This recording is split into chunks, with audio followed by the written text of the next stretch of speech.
ದೊಡ್ಡ ಸಮಸ್ಯೆಯನ್ನು ಎದುರಿಗೆ ಹಾಕೊಂಡು ಕೂತ್ಬಿಟ್ಟದ. ಅದ್ರ ಕಾರ್ಯಕರ್ತರು ಡಿ ಕೆ ಶಿವಕುಮಾರ್ ಅವರು ಏನೂ ಇರಲಿಲ್ಲ ರೀ, ಭಾಳ ಚಂದಿತ್ತು.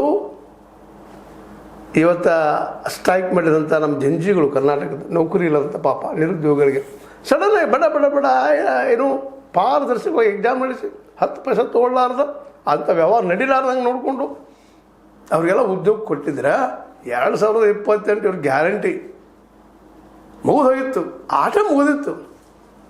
ಏನು ಮಾಡ್ತೀರಿ? ಡಿ ಕೆ ಶಿವಕುಮಾರ್ ಅವರು ಅಭಿವೃದ್ಧಿ ತಮ್ಮ ಪಾರ್ಟಿ ಫಂಡ್ಸ್ರು ಹೋಗಿರಿ ಇದೆಲ್ಲ ಇವತ್ತು ಆರೋಪ ಮಾಡ್ತಾ ಇದ್ದಾರೆ. ಅವರು ಹಾದಿ ಮಾಡಿಕೊಟ್ರು ಬೈರಮಂಗಲದಿಂದ ಬೆಂಗಳೂರು ತನಕ.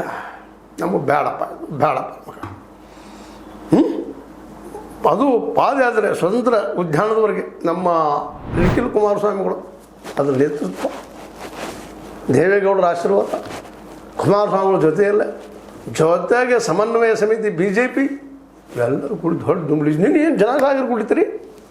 ಹೌದು, ರೈತರು ಎಣ್ಣೆ ಆಗಿದೆ, ಜನ ಕೊಡ್ತಾರೆ, ಅಲ್ಲಿ ಹೋಗ್ತದೆ ಗೊತ್ತದ. ಪಾಪ ಎಲ್ಲರೂ ಕೂಡಿ ಇಡೀ ಕರ್ನಾಟಕ ರಾಜ್ಯದ ರೈತ ಸಂಘ ಎಲ್ಲರೂ ಕೂಡಿದ್ರೆ ಅಲ್ಲಿ ಒಂದೇ ಕಡೆ ಸೇರಿದ್ರು. ಇದು 2022 ಯಾವ ರೀತಿ ಹೊಡೆತ ಕೊಡ್ಬೋದು ನಮ್ಮ ಕಾಂಗ್ರೆಸ್ಸಿಗೆ ಅನ್ನೋದು ಮುಂದಿನ ವಿಚಾರ. ಆದರೆ ಈ ವಿಷಯವನ್ನು ಭಾಳ ಚೆನ್ನಾಗಿ ಸದುಪಯೋಗ ಮಾಡ್ಕೊಳ್ಳಿಕ್ಕೆ ಹೊರಟಿದ್ದಾರೆ JDS ಮತ್ತು BJP. ಇವ್ರಿಗೆ ಮುಂದಿಲ್ಲಿ ಇವರನ್ನು ತೆಕ್ಕಾಂಡು ಬರೋದಿಲ್ಲಂತಲ್ಲ, ಮುಖ್ಯಮಂತ್ರಿ ಸ್ಥಾನ ತೆಕ್ಕಾಂಡು ಬಂದಾಗ ಇಲ್ಲೂ 10 ವಾಮತ್ ಬೇರೆ. ಅದು ಈಗ ಮಾತ್ರ ಬಂದ. ಈಗ ಇಲ್ಲಿದೆ BJPಯಲ್ಲೇ ಯಡಿಯೂರಪ್ಪನವರು ತನ್ನ ಮಗನ ಮಾಡಬೇಕಪ್ಪ, ನಾಳೆ ಮುಖ್ಯಮಂತ್ರಿ ಅಂದರೆ ಗೌರ್ಮೆಂಟ್ ಮೆಜಾರಿಟಿಯಾಗಿ ಹೋಗಿದ್ದಾರೆ ಅಂತೇಳಿ ಈಗಾಗಲೇ ತಮ್ಮ 25 ವರ್ಷಗಳ ಕಾರ್ಯಕ್ರಮಗಳಲ್ಲೇ JDSದವರು ನಮ್ಮ ಮುಂದಿನ ಮುಖ್ಯಮಂತ್ರಿ JDS ನಮ್ಮ ಕುಮಾರಸ್ವಾಮಿ ಅಂತ ಹೇಳ್ತಾ ಇದ್ದಾರೆ. ಅದು ಮುಂದೆ ಏನಾಗ್ತದೋ ಗೊತ್ತಿಲ್ಲ. ಭವಿಷ್ಯದ ಗರ್ಭದಲ್ಲಿ ಏನದ ಯಾರು ಬಲ್ಲರು ಅದರ